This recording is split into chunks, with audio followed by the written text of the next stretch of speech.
সময় মতো লিগ হচ্ছে না, একটারও ফুটবলের ক্রিকেটের একেবারেই ওই অনেক সময় নামে মাত্র খুব ছোট্ট সবচেয়ে অল্প বাজেটটা এটাতে থাকে, যেটা আসলে আনফরচুনেট। দীর্ঘ লম্বা একটা সময় আমরা দেখেছি যে প্রত্যেকটা ফেডারেশনে রাজনীতির একেবারে প্রত্যেকটা আসনে রাজনৈতিক প্রভাব যুক্ত একটা অবস্থান।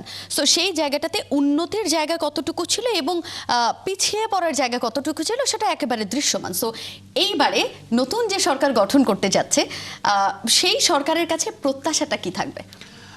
প্রত্যাশা তো অবশ্যই হচ্ছে কি, মানে ধরুন ক্রীড়াঙ্গনের গুলো এই জিনিসগুলো এখন ওয়ার্ল্ড ওয়াইড যেটা হয়েছে সবগুলো অটোনমাস বডি। সো ধরুন ক্রিকেটের একটা সাফল্য যদি হয় সেটা আসলে সরকারের কতটুকু সাফল্য আমরা জানি না, কিন্তু সরকার সেটা ক্রেডিট নিতে চায় পুরোটুকু, এবং বেশিরভাগ ক্ষেত্রে ক্রিকেটের সাফল্য বা ফুটবলে যখন ব্যর্থ হচ্ছে সেটার কিন্তু ক্রেডিট খুব বেশি গভর্নমেন্ট বা সরকার বা দায়িত্বপ্রাপ্তরা নিতে চায় না। তারা চায় যাতে অ্যাথলেটরা বা ওই নির্দিষ্ট ক্রিকেট বোর্ড, ফেডারেশন বা অ্যাথলেট তাদের এটা দায়ভার। সো আমাদের প্রত্যাশা হচ্ছে প্রথমত যে এই ফেডারেশনগুলো এগেইন মানে তারা তাদের মতো করেই কাজ করুক না, শুধু যে জায়গাগুলোতে মনে হয়েছে গভর্নমেন্টের সঙ্গে অ্যালায়েন্স হওয়া দরকার সেই জায়গাগুলোতেই তারা যেন কোনো কিছু নিয়ে প্রশ্ন না ওঠে।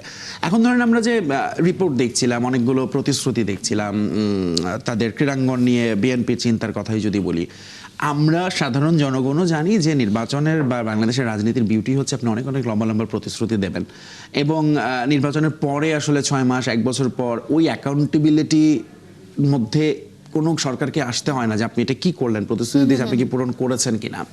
ফলে এই প্রতিশ্রুতিগুলো হয়তো আমরা সবকিছু চোখেও দেখবো না, বা আমরা হয়তো এগুলো নিয়ে খুব বেশি জানতেও চাই না। এবং এটাতে যেমন লেটসে কিছু বিষয় তো খুব ইন্টারেস্টিং, স্পোর্টস ডিপ্লোমেসির কথা বলা হয়েছে, যেটা নিয়ে ধরুন আমি দীর্ঘদিন ধরে কাজ করছি, আই নো যে এইটা একটা ভালো টুল, এবং এটা যখন গভর্নমেন্ট লেভেল থেকে চিন্তাগুলো করা হয় সেটা আসলে অনেক বড় একটা প্রভাব ফেলে বৈশ্বিক প্রেক্ষাপটে।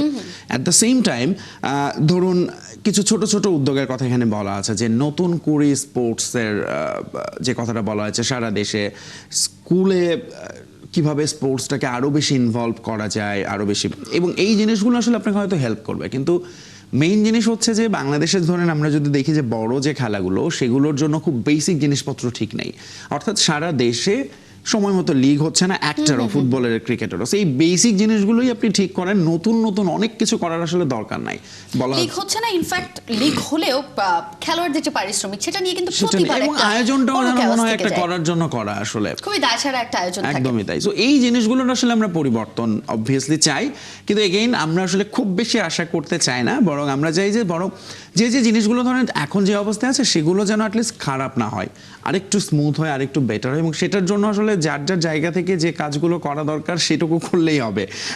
এবং এগেইন কোনো সরকারেরই আমি চাই না যে স্পোর্টসে অনেক বেশি প্রভাব থাকুক, শুধুমাত্র সাহায্য সহযোগিতার কথা যদি আসে বা কিছু পার্টিকুলার জায়গায় আমরা, এবং আরেকটা বড় চাওয়া থাকবে প্রত্যাশার কথা, হ্যাঁ ভালো কথা মনে পড়েছে, বাজেটটা ধরেন খুব আর 2-3 মাস পরে বাজেট হবে, এবং আপনি দেখবেন যে স্পোর্টসে আমরাই রিপোর্ট করব একেবারেই ওই অনেক সময় নামে মাত্র খুব ছোট্ট সবচেয়ে অল্প বাজেটটা এটাতে থাকে, যেটা আসলে আনফরচুনেট। কারণ হচ্ছে আমাদের এই যে আমরা জেন জির কথা বলছি, বড় একটা ইয়াং জেনারেশন, তাদেরকে কিন্তু আপনি স্পোর্টসে একটা দারুণ ইনভলভমেন্ট করানোর সুযোগ আছে, এবং সেটার জন্য আসলে বাজেটেও গুরুত্ব দেওয়া দরকার বলে আমি মনে করি।